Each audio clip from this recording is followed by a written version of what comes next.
એક જ આશા રાખીશ કે જે અમારો પ્રશ્ન પાણીનો જે કાયમી ધોરણે અમને સોલ્યુશન મળે એટલા માટે જ અમે બધા વેપારી મિત્રો પંચરત્ના ભેગા થઈ અને મ્યુનિસિપાલિટીમાં આવ્યા છીએ અને અમને મ્યુનિસિપાલિટીવાળા પ્રમુખ સાહેબે, ચીફ ઓફિસર સાહેબે અને એન્જિનિયર સાહેબે અમને 2-3 દિવસમાં આ પ્રશ્ન કાયમી ધોરણે સોલ્વ કરવાની અમને આશા વ્યક્ત કરી છે.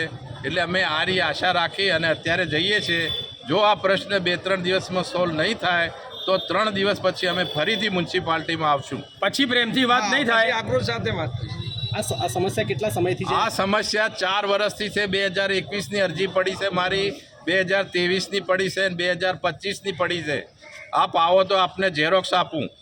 અને તમે પરિસ્થિતિ પણ જોઈ શકો છો. 2021થી આ પ્રશ્ન હજી સુધી સોલ્વ થતો નથી. અમે કહીએ ને એમ કરતા નથી અને ખાલી સફાઈ કરી, ચેમ્બરની સફાઈ કરી અને જતા રહે છે માણસો. તમારા વિસ્તારના નગરપાલિકાના ચૂંટાયેલા સભ્યો કોણ છે? અમારા વિસ્તારના નગરપાલિકાના સભ્ય દેવેન્દ્રભાઈ સાહેબ છે.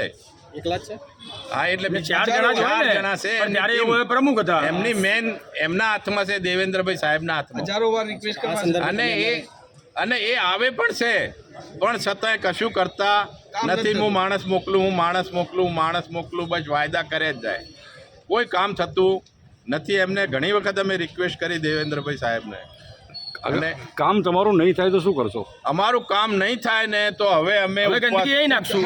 એ જ ગંદકી અમે નગરપાલિકામાં લઈને આવવાના છીએ. આંદોલન કરશું.